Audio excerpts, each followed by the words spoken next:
Hi guys, we'll be starting with lesson 3, the elements of company secretaries legislation. This chapter is all about company secretaries, the course that you all are pursuing and the course that I have already completed. So it's talking about what do I do in my day-to-day life. Firstly, as a company secretary, you can tell me who is my regulator. So that is ICSI. When was the ICSI, Institute of Company Secretaries, constituted? It is a professional body, we all know that. There are three professional bodies. There is ICAI, ICSI and ICWA, that is Cost and Works Accountant. Clear? So these are the three important professional bodies in India. Now ICSI was constituted in 1980. It was formed or it was created in 1980 through the Company Secretaries Act 1980. Clear? So this is it, what they have given. There are around 50,000 members in ICSI. So there are 50,000 company secretaries in India and around 4 lakh students. Now, any let's say communications that you want to do with ICSI, generally you have to send a courier or a mail, something in Delhi. Why in Delhi? Because the headquarters is in Delhi. Delhi में भी किधर है पता you know? If you all must have tried to follow up in Noida. Clear? So जितने भी तुम्हारे communications रहते सब दिल्ली के अंदर होते हैं, बट उनके ऑब्वियसली वो उनका हेड क्वार्टर्स है, but branches all over India है और 4 रीजनल ऑफिसेज है. तो दिल्ली में है, Chennai, Kolkata and Mumbai. Important 4 regional offices. और उसके अंदर और सब पार्ट्स है और भी ऑफिसेज है. वो ऐसे 70 चैप्टर्स बुलाते हैं उसको. There are 7 chapters. When I am talking of further sub bodies, then you have called as 70 chapters across India. So खाली हेडक्वार्टर्स है, फिर बाद में 4 ब्रांचेस है और भी ऑफिसेज है, सब मिला के ओवर 70. नाउ कमिंग, ये ICSI है. Okay, what is the mission, what is the vision of ICSI? Why was ICSI made? ICSI का purpose क्या है? Do you all know that? So ICSI is a body. It's a statutory body. When I say statutory body means what? Statutory body because it was formed by an act of parliament. तो parliament में law पास किया और बोला कि ICSI एक institute बनानी है हमें, जो कंपनी सेक्रेटरीज लॉन्च करेंगे और कंपनी सेक्रेटरीज को गवर्न करेंगे. तो लेट्स सी ICSI क्यों बनाया होगा पार्लियामेंट में. तो सबसे पहले let's understand the logic. There are so many companies in India, right और रॉन्ग. सो कंपनीज को गवर्न करने के लिए, उनका लॉज हैंडल करने के लिए, कंपनीज को एक एथिकल वे से चलाने के लिए, तो we require a governance professional और governance professional. When I say governance मतलब क्या? They run the company, a very good professional who can run the entire company. So I can say that they are good in corporate governance. So company secretaries are experts in corporate governance, a word you should know. So we govern company, we administer company, we run companies. सबसे पहले what is the vision of ICSI? Okay, ICSI का क्या vision है? So ICSI is actually thinking to become a leader in promoting good corporate governance. So ICSI को एक leader बनना है in promoting good corporate governance और आई could से practices. तो जैसे हम लोग ने देखा था, हर्षद मेहता स्कैम था, केतन पारेख स्कैम था, so many, Sharda scam, there was Satyam scam, it can go on. Companies में बहुत सारे घोटाले होते थे, बहुत सारे स्कैम्स और बहुत सारे नॉन कंप्लायंसेस होते थे. जिसकी वजह से पूरा इन्वेस्टर्स को शॉक लगता था, स्टेक होल्डर्स जो लोग उनके साथ में जुड़े हुए थे सबको लॉस होता था.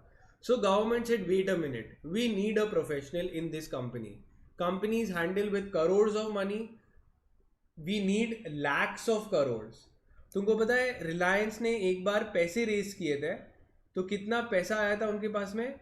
It was around 13,000. ओके, और we could say 12 lakh crore. ऐसे सब फंड्स ये लोग रेज करते हैं. तो रन करने के लिए भी प्रोफेशनल चाहिए, तो एक प्रोफेशनल्स रखेंगे हम लोग which will run companies. So now the question is, how will you become a global leader? That is the vision. Vision is what you want to be. So we want to be a leader. But ये leader कैसे बनोगे तुम? So they said by developing high caliber professionals who ensure good corporate governance. तो कैसे बनेंगे हम लोग? Through their good professionals who know corporate governance. So for example, now you all are giving CSCET, right? You all are only in the initial stage from being developed. फिर धीरे धीरे तुम second level में आओगे, तुम्हारे skills बढ़ेंगे, तुम्हारा knowledge बढ़ेगा, तुम्हारा व्यूज बढ़ेंगे, तुम्हें मनी मेकिंग टेक्निक्स आएंगे, तुम्हारा कैलकुलेशन स्ट्रांग होगा, तुमको लॉस के बारे में पता होगा. तो तुम्हारे क्या कर रहे वो लोग? They are creating high level calibre professionals. So I can tell you, as a company secretary, I realize that I know so much as compared to general people. वो तुम्हारे साथ भी होगा. Okay, so we become very high caliber professionals. And motto, what is our motto? That we will speak the truth and abide by the law. So motto is the philosophy that we will always speak the truth and abide by the law. So this you can mark it as important. It has very high chances of coming in your exam. What is the vision of ICSI? What is the mission of ICSI? And what is the motto of ICSI? Okay. Moving forward, what are the core values? For example, values are attributes. तो एक company secretary अगर मैं imagine करता हूं, तो I will expect him to be a person of high integrity. He should have high ethical principles. He should be reliable. Okay, he should have ownership and he should be responsible, and he should be stakeholder centric. When I say stakeholders, means he should think. Centric means what he is thinking about the stakeholders. Stakeholders means not only your shareholders, it also mean your customers, it will also mean your government, it will also mean your employees, etc. Means what? Stakeholders are all those people who have a direct or indirect stake in the company. Means आज company बंद होगी तो किस किस को affect होगा? सबको ही affect होगा कि नहीं? तो एक कंपनी सेक्रेटरी को, CS को सबके बारे में सोचना पड़ेगा कि अगर हम ऐसे करेंगे तो क्या हमारे कस्टमर्स को अफेक्ट होगा, क्या ऐसी पॉलिसीज एम्प्लॉयज़ के लिए सेफ होगी, गवर्नमेंट के टैक्सेस टाइम पे जाने चाहिए, ओके, और शेयर होल्डर्स का भी प्राइस बढ़ना चाहिए. सो हमारे पास में बहुत सारे एट्रीब्यूट्स एंड क्वालिटीज इनबिल्ट होने चाहिए to be a successful company secretary. Okay, each one they have explained what do you mean by integrity. Okay, now etymologically, okay, what does this mean? It is a study of origin of words. Etymologically means study of origin of words. तो integrity, अगर मैं तुमको पूछ रहा हूं what do you mean by integrity? So integrity is derived from the Latin word integer, which means whole or complete. So अगर मैं एक पर्सन को इमेजिन कर रहा हूँ, एक कंपनी सेक्रेटरी को, I would want he is complete in all aspect, complete in terms of intelligence. Okay, he should be a intelligent guy. Not only that, he should also be a person of values. So यहाँ पे दिखा है integrity means, so complete person he should be. All the attributes इसके अंदर involved होगा. Only then you can expect professionals to make money. And I can tell you, company secretaries and professionals, when you do your CS and law, you become a very high caliber professional. The income potential is immense. You can go up to earn 3 lakhs a month, 6 lakhs a month per month. And if you start your own company, since you are the company secretary, you know how to run it, you have business skills, okay, and you also have legal skills because you have done your CS, then obviously sky is the limit. You can earn infinitely. Clear? तो तुम्हारे पास में business skills है, but कभी कभार लोगों के पास में बिजनेस स्किल होता है बट लीगल स्किल नहीं होता, तो कहीं ना कहीं लॉ में अटक जाते हैं. हम लोगों को ये अटका नहीं सकता. हम लोग को इन एंड आउट आता है लॉ के बारे में, टैक्स के बारे में. तो we are pretty much confident in running a company. Next, ethics. What do you mean by ethics?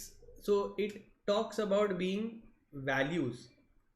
Now if you go to see businesses dealing in dangerous products, okay, or I could say like maybe alcohol business or maybe cigarettes, so they might be allowed but not ethical. तो ethics समझते हैं हम लोग.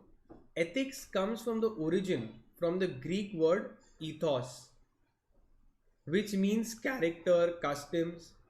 What do you mean by ethics and ethical principle? It means, another word I can give it as manners. So let's say if some elderly person is there and we are rude to them, so it can say that our ethics is bad. वैसे ही companies को ethical होना पड़ता है. It is called as business ethics. Business ethics. Business ethics means what? When the ethical principles are applied by businesses. So a very good example you can see is Tata's. Tata's not only doing business but also doing it in an ethical, well-cultured manner. Clear? ICSI has been built on the principles of ethics and continuously strive to promote ethical practices, hold the profession in high esteem. So as a company secretary and you as a student should always look up to the profession and always ensure that we bring repute and a good amount of image to the company secretary entire brand. Because if the brand increases and corporate starts realizing, all the entrepreneurs start realizing that yes, CS are very good professionals, automatically your value will increase and you will earn as well a lot more.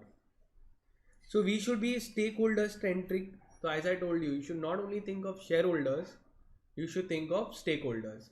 Tell me one thing, which is a wider concept? Shareholders are bigger or stakeholders?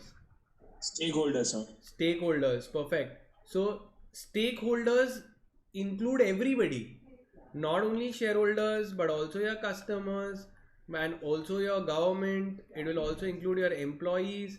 It will include everybody who will be affected if the company gets bankrupt or shuts down. You should be reliable. There has to be ownership. Now when I say ownership means what? Responsibility. You should own up. आज अगर तुम्हारी company में कुछ गलत हो गया तो don't you think you should own up and I could say be responsible, और another word I can say is accountable. So sometimes we have seen that when there is some wrong happening in the company, you should take responsibility that yes, my company did not file, we will take measures to rectify the mistake. Okay, so you should take ownership and responsibility as well. Next, company secretary. Now who is a CS? Company secretary कौन है? तो company secretary एक person है जिसने exam दी है, right और wrong. So who has clear the exam, और एक बार एग्जाम क्लियर कर दो तो तुमको क्या मिलता है फिर? Membership in ICSI. You become a member of ICSI. So who is a company secretary? जैसे हम लोग ने देखा था, कंपनी सेक्रेटरी एक्ट 1980 था, उसका सेक्शन 21C डिफाइन करता है who is a company secretary. It says a person who is a member of ICSI will be called as company secretary. Company secretary की duties होते, they perform all the functions of company secretary given in the Companies Act. So company secretary के जो functions हैं वो कौन से act में दिए होंगे? It's given in functions in the Companies Act 2013. So what all role do we have? What all function we do? आगे आएगा, वी विल सी. नाउ यहाँ पे दिख रहा है सेक्शन 203. तो 3 इंपॉर्टेंट सेक्शंस हैं. 203, 203, सेक्शन 204 एंड सेक्शन 205. व्हाट, ये सब कंपनीज एक्ट के बारे में दिया है. So what are the functions of company secretary is given in section 205. What is secretarial audit? Audit is given in section 204. And who are the KMP, key managerial person? It is given in section 203. Okay. Now you tell me कि section 203 से चालू करते हैं. Section 203, it talks about key managerial persons. Okay, we are coming to an important concept called as KMP. So what happened, Companies Act 2013 जैसे आया ना, वो लोग ने बोला कि KMP कौन है. So वो लोग ने बोला कि कंपनी के की पीपल कौन होते हैं. So they have told managing director, whole time director, then CEO, CFO. Okay, all of this they have given are your KMP. और उसके साथ में एक प्रोफेशनल का भी नाम दिया which is called as company secretary. No other professional is given this. Only company secretary has been as a professional has been recognized as a KMP. Clear? So it's a very good thing. अब KMP जो होता है, it's given that we are key people of the company. Common sense से जब हम लोग ही company के laws follow कर रहे हैं तो we are only the key people of the company. Now let's see. Read with rule 8. Okay, provides. अब कब रखना पड़ता है KMP?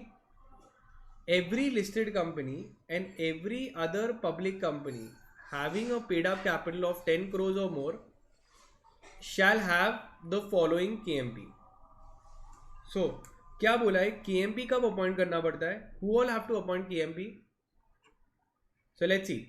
और ये कहाँ पे दिया है? It is given in your rule 8 that every listed company, so every listed company and every other public company and every other public company having a paid up share capital. याद है हम लोग ने लास्ट टाइम किया था, paid up मतलब क्या, share holders ने इतना पैसा दे चुके हैं. having a paid up capital of rupees 10 crores or more have to appoint a whole time KMP. तो एक आ सकता है who has to appoint a whole time KMP. So these two people or these two entities have to employ a whole time KMP, key managerial people. So tell me one thing, do every company have to appoint a whole time KMP? No sir. Answer is no, because सबको इतने इतने loss थोड़ी लगते होंगे. थोड़ा अभी देखो हम लोग भी company secretary, so we are also high end professional, so we also want to go in big companies जिसमें थोड़ा ज़्यादा पैसे का इन्वॉल्वमेंट हो. So every listed company listed होगी स्टॉक एक्सचेंज पे तो बड़ा ही पैसा होगा, पब्लिक के पास से पैसे उठाए तो करोड़ों में हो गए, लैक्स ऑफ करोड़ में हो गए. And every other public company having paid up capital of 10 crores or more. अब you can employ a managing director, CEO, manager, whole time director, company secretary और CFO. कोई भी दूसरा प्रोफेशनल दिया हुआ है यहाँ पे? Answer is no. तो जैसे यहाँ पे डाला the scope of company secretary increased automatically के दे सेड कि यार KMP में और किसी का नाम नहीं, कोई प्रोफेशनल का नाम नहीं है, सिर्फ कंपनी सेक्रेटरी का दिया है. So it became a very good thing. अब मार्क करो important, in my opinion this will come in your exam, कि CS को कब अपॉइंट करना है. When do you have to appoint a CS? So that is given in your rule 8A. तो ये भी यहाँ पे ही है. अब रूल 8A पढ़ रहे कि CS को कब अपॉइंट करना है. So every private company which has a paid up share capital of 10 crores or more shall have a whole time company secretary. So if you go to see, every private company having a paid up capital of rupees 10 crores or more has to appoint a company secretary. So यहाँ पे if we read this together, okay, read this together, तो you'll come to know every private company जिसके पास में 10 करोड़ का capital है, या every public company. और public company के अलग से लिए बोल रहा है कि पब्लिक कंपनी रहा तो you have to appoint 5 crore और मोर होगा, तो then they have to appoint a CS. So let's understand. KMP मतलब क्या, ये सारे लोग अपॉइंट करना है if the capital it's a listed company और having a public company of 10 crores or more, they have to appoint a KMP की बात कर रहे हैं. तो KMP में से इधर से किसको भी तुम उठाओ और तुम अपॉइंट कर सकते हो. बट अगर मैं स्पेसिफिकली CS की बात कर रहा हूँ, स्पेसिफिकली कंपनी सेक्रेटरी की बात कर रहा हूँ, तो प्राइवेट कंपनी में कितना कैपिटल होगा तब अपॉइंट करना पड़ेगा? 10 crores. 10 crores और मोर. और पब्लिक कंपनी में 5 crores और मोर. तो ये तुम्हारी बुक में नहीं दिया है, but this is also there. Clear इतना? Moving ahead. Sir, even CA is not a KMP. No CA. वही तो हमें खुशी होती है उस बात की. Yeah, so the CA is not there. So that's how we realize that our scope has been increased. Then comes functions of a company secretary. Now what are the functions? Which section is it? I told you all. Did you write it down? Section 205. अभी क्या हम लोग ने discuss किया? Now we discuss section 203. Okay. फिर section 204 is given about secretarial audit. Key secretarial audit. Now tell me, which professional does secretarial audit? Only practicing company secretary. Only a CS can do secretarial audit. Okay, so this is also very very important. आगे आएगा. When we come to it, we will see. और lastly, section 205. 205 का के बारे में बात करता है. We just saw functions of company secretary. Now functions of company secretary ये लोग ने यहाँ पे दिए है, और भी बहुत सारे फंक्शंस है, तुमको लॉ में पढ़ोगे तो पता चलेगा. अभी जो दे रहे वो पढ़ रहे हम लोग. Functions of a CS. So we report to the board about the compliances of the act. तो जो बोर्ड ऑफ डायरेक्टर्स है, तो कौन रिपोर्ट करता है बोर्ड ऑफ डायरेक्टर्स को? कंपनी सेक्रेटरी जाके बता दे कि लॉ कंपनी में क्या हुआ है. सो it is another good fact that only company secretary is the only professional who is allowed to sit in board meetings. Board meeting के अंदर भी कोई दूसरा प्रोफेशनल नहीं अलाउड है. कौन अलाउड है? सिर्फ कंपनी सेक्रेटरी. तो we sit there, we tell them about the strategies to be followed, we tell them कि क्या क्या कंप्लायंसेस है, वी विल टेल देम कि कंपनी के जो सेक्रेटरी स्टैंडर्ड्स फॉलो हुए या नहीं, we will discharge various duties. तो यहाँ पे ड्यूटीज दिया हुआ है. ओके, सो ड्यूटीज में what all duties do they have? So generally it will have with respect to meetings. अब मीटिंग्स में एक बोर्ड मीटिंग्स इंश्योर करनी पड़ती है, जनरल मीटिंग्स फॉलो करनी पड़ती है, then with everything with related to meetings. Apart from that, अगर कुछ बिजनेस ट्रांजैक्शंस कर रहे हैं, कोई इन्वेस्टमेंट्स कर रहे हैं, ओके, कोई इशू ऑफ शेयर्स कर रहे हैं, इशू ऑफ शेयर्स, लोन ले रहे या दे रहे, तो ये सब तुम्हारा कंपनी सेक्रेटरी इंश्योर करता है कि लॉज फॉलो हो. So you can read it once. Very important. दो और इम्पॉर्टेंट रोल्स देख सकते हैं. एक company secretary, they can also appear before courts.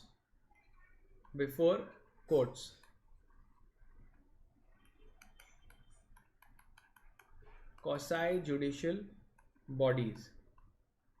अब बोल रहे इसका क्या मतलब है? नाउ अगर मेरी कंपनी के ऊपर केस हो गया तो क्या मैं कोर्ट में जाके डिफेंड कर सकता हूँ मेरी कंपनी को? यस और no, as a company secretary? Yes. तो ये क्वासी जुडिशियल बॉडी क्या लिखा मैंने? देखो, एक होता है हाई कोर्ट और सुप्रीम कोर्ट, और एक वी कुड से और अदर सिविल कोर्ट्स यहाँ पे हो गया जो अपनी नॉर्मल कोर्ट्स होती है, और एक होती है क्वासी जुडिशियल बॉडी.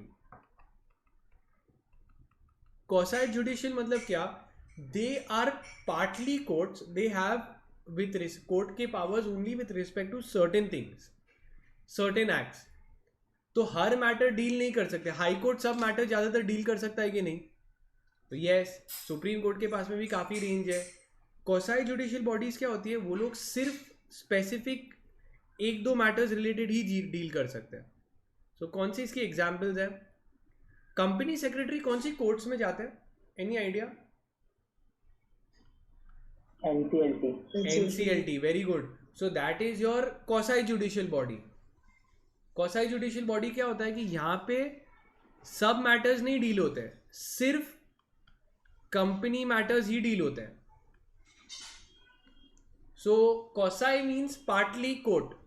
उसके पास में सिर्फ एक एरिया के बारे में डिसीजंस देते हैं वो लोग कंपनी के मैटर में. तो हम लोग हाई कोर्ट सुप्रीम कोर्ट में जाते हैं कि क्वासी जुडिशियल बॉडीज में जाते हैं?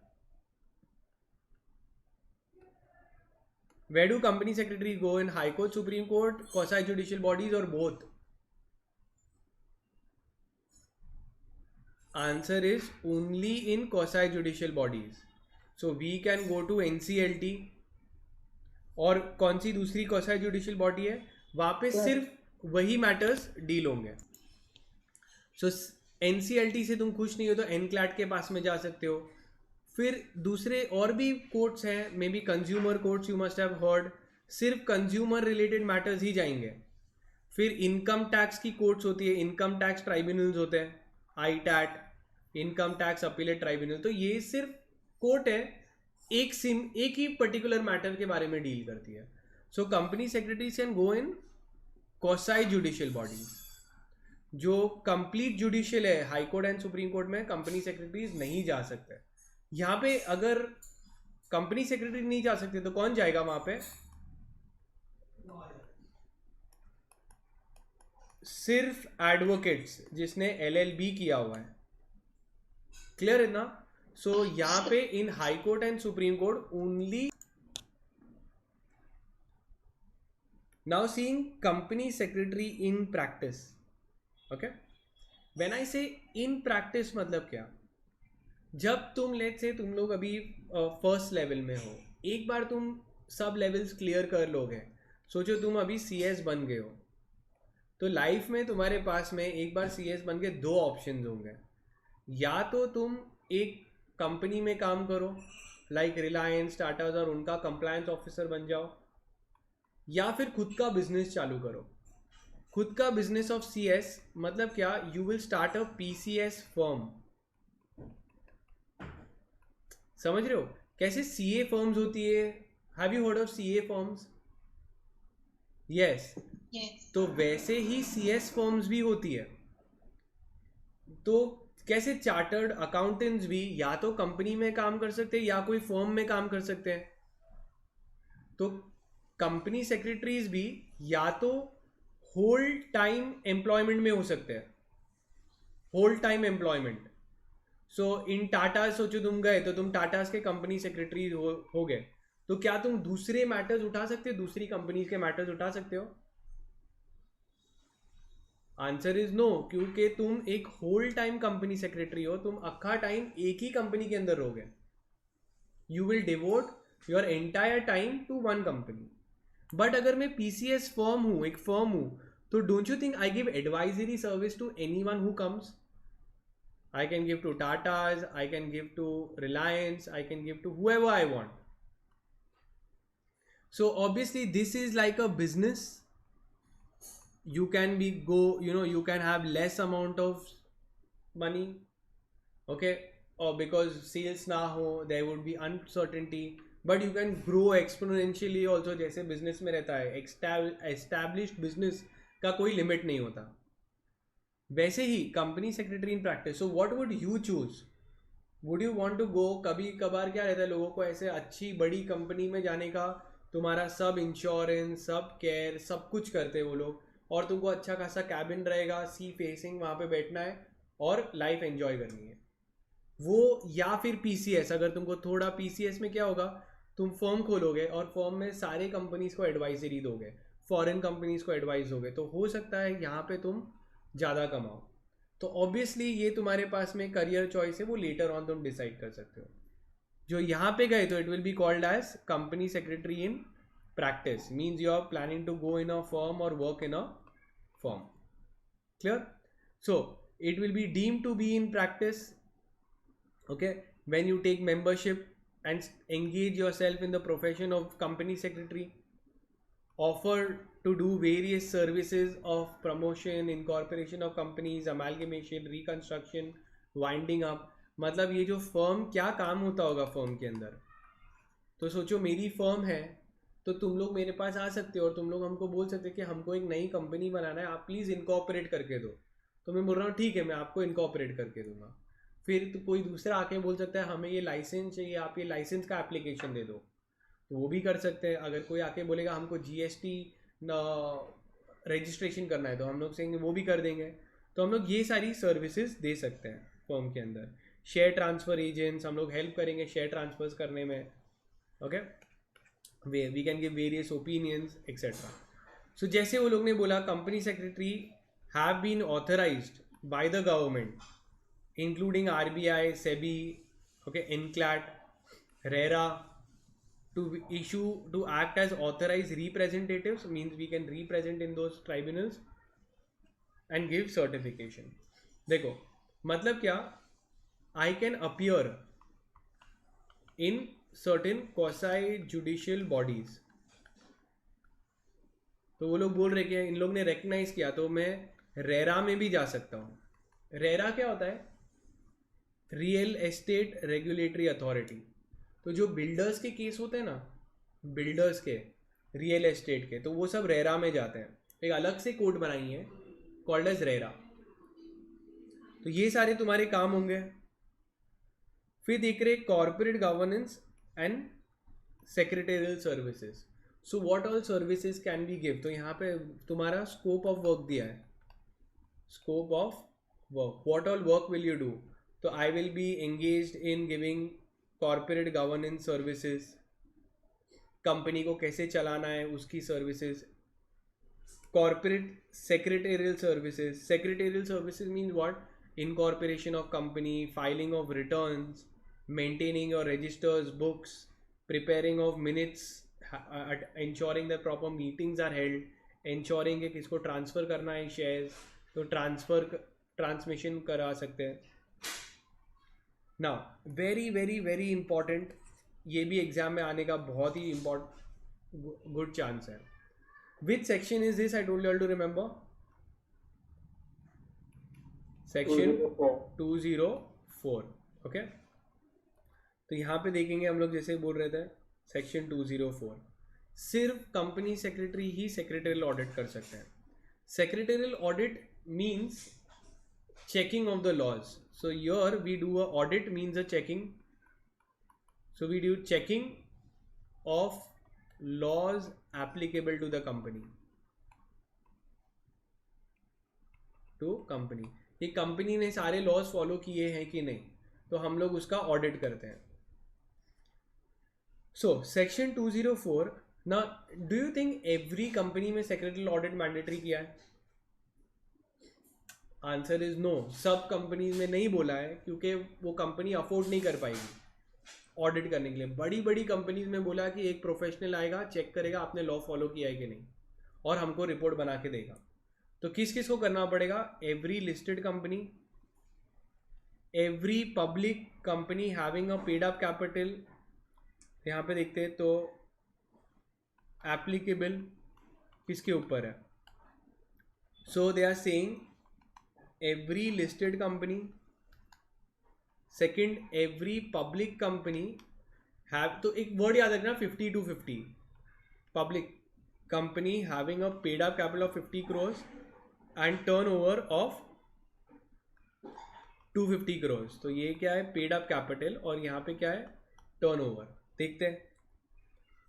So every public company having a turnover of 250 crores or every company, paid up capital भी दिया होगा, paid up capital of 50 crores or more. So every public company having turnover of 50 crores or more. Every other public company having a turnover of 250 crores or every company having a outstanding loans or borrowings of 100 crores or मोर. और every company having a loan of rupees 100 crores or more have to compulsorily do a secretarial audit. तो ये सारी companies में हम लोग जाके checking करेंगे कि इन लोग ने लॉज फॉलो किए हैं कि नहीं. अब कैसे हम लोग अपना रिपोर्ट जो बनाएंगे, जो ऑडिटर्स अपना रिपोर्ट बनाते हैं उसको क्या बोलते हैं हम लोग? It is called as a audit report. Ultimately हमारा जो डिसीजन होगा, ओके, सो वो डिसीजन को भी हम लोग बताएंगे. That will be called as secretarial audit report. So it is your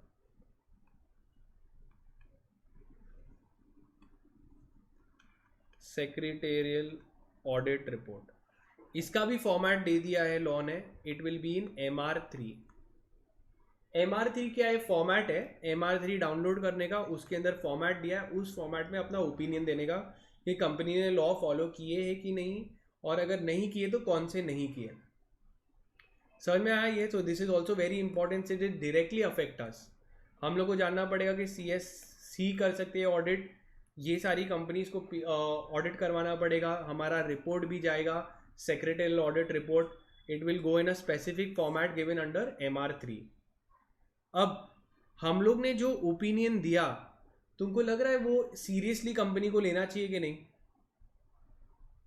हम लोग ने जो ओपिनियन दिया कि लॉ फॉलो हुए हैं कि नहीं हुए, और नहीं हुए तो ये नहीं लिए, ये नहीं फॉलो किए. Do you think they should follow it, take it seriously? Yes, sir. Yes. तो उनका एक्चुअली जो हमारा रिपोर्ट है वो अटैच हो जाएगा. It is attached. MR3 is attached to board report under, और board report is given under section 134 subsection 3. तो बोल रहे क्या है ये? Every year board of directors को, शेयर होल्डर्स को एक रिपोर्ट देना पड़ेगा. ओके, तो एक रिपोर्ट देते हैं जिसका नाम होता है बोर्ड रिपोर्ट. उसके अंदर लिखा होता है कि कंपनी में क्या क्या हुआ. So the board of directors every year prepare a report called as board report. ये बोर्ड रिपोर्ट के अंदर, board report should include the MR3. जो हम लोग ने रिपोर्ट दिया था ना, वो उसमें जाएगा और उनको बताना पड़ेगा कि कंपनी सेक्रेटरी ने क्या बोला. सो डोंट यू थिंक सब शेयर होल्डर्स अवेक हो जाएंगे? जितने भी शेयर होल्डर्स हैं वो लोग को बोर्ड ऑफ डायरेक्टर्स BOD को हर साल एक रिपोर्ट देना पड़ता है कि कंपनी में क्या क्या हुआ था, what are the main things, called as a board report.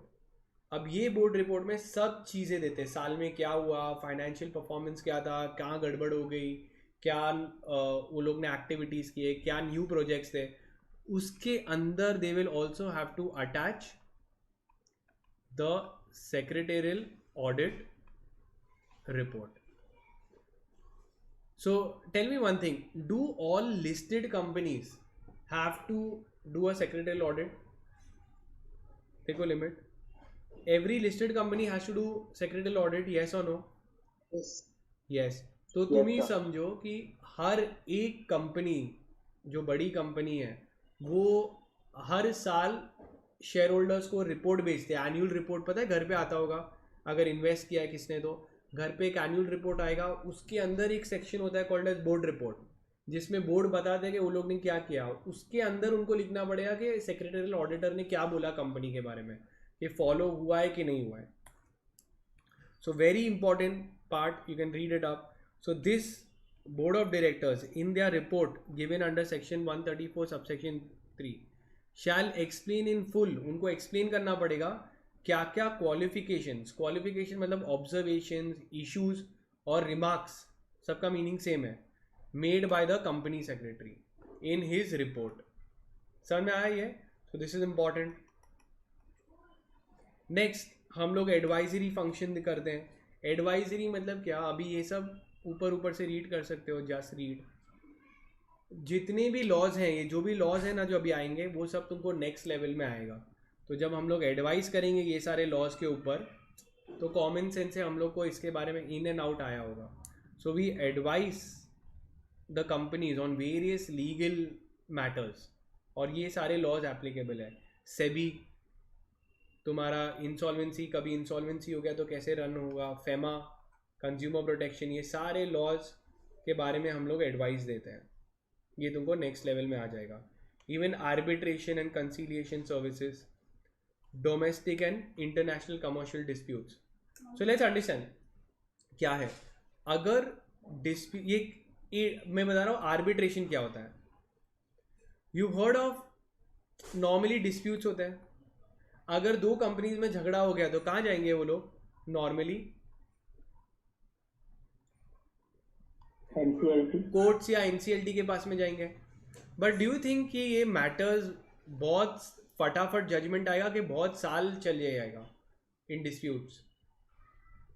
तो सालों निकल सकते हैं डिस्प्यूट्स के चक्कर में. तो ये लोग क्या करते हैं कि दे मेक समथिंग कि we will not go to courts, we will not go to court and we will resolve or solve the dispute out of court. Solve the dispute out of court. अब out of court कैसे solve करेंगे वो लोग? वो try कर रहे negotiate करना, दोनों पार्टी को समझाना, बात हो रही नहीं है.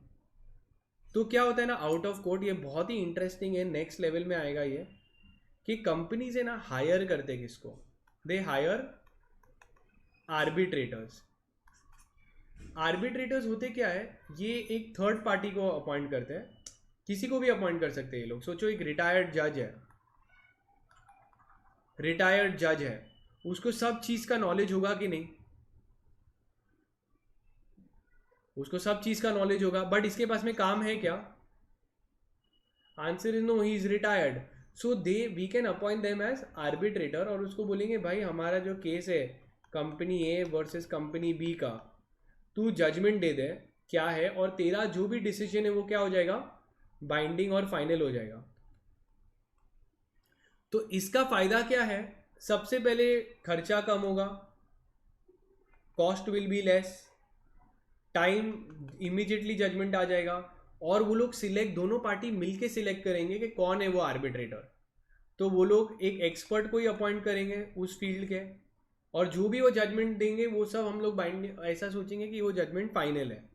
और कोर्ट्स भी इसको रिकग्नाइज करती है आर्बिट्रेशन को, कि अगर आपने थर्ड पार्टी को अपॉइंट किया और उसने जो भी जजमेंट दिया वो बाइंडिंग है, फिर कोर्ट्स भी बोलेगी नहीं आर्बिट्रेटर ने बोला तो सही है, और कोर्ट्स भी इसको मानेगी. Now tell me one thing, India will encourage arbitration process और नो?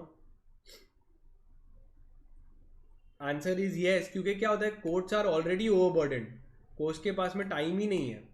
तो अगर लोग ऐसे ही सेटल करने लगे तो बहुत अच्छी बात है.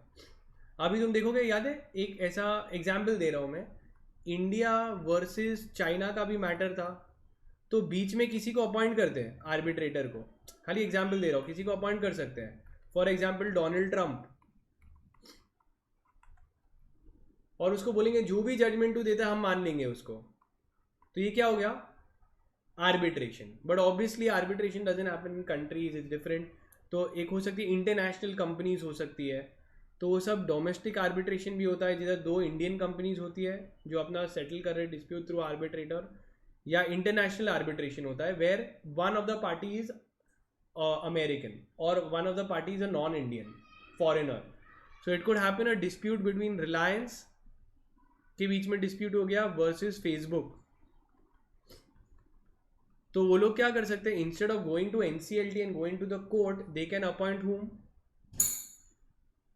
अ कॉमनली डिसाइडेड आर्बिट्रेटर, और आर्बिट्रेटर जो जजमेंट देगा ये लोग दोनों के ऊपर बाइंडिंग है. तो यहाँ पे ज़्यादा नहीं दिया है, नेक्स्ट लेवल में इसके बारे में है. फाइनेंशियल सर्विसेज, कैसे शेयर इशू करना है, कैसे पैसे रेज करने हैं, कैसे लोन उठाना है, वो सब देंगे.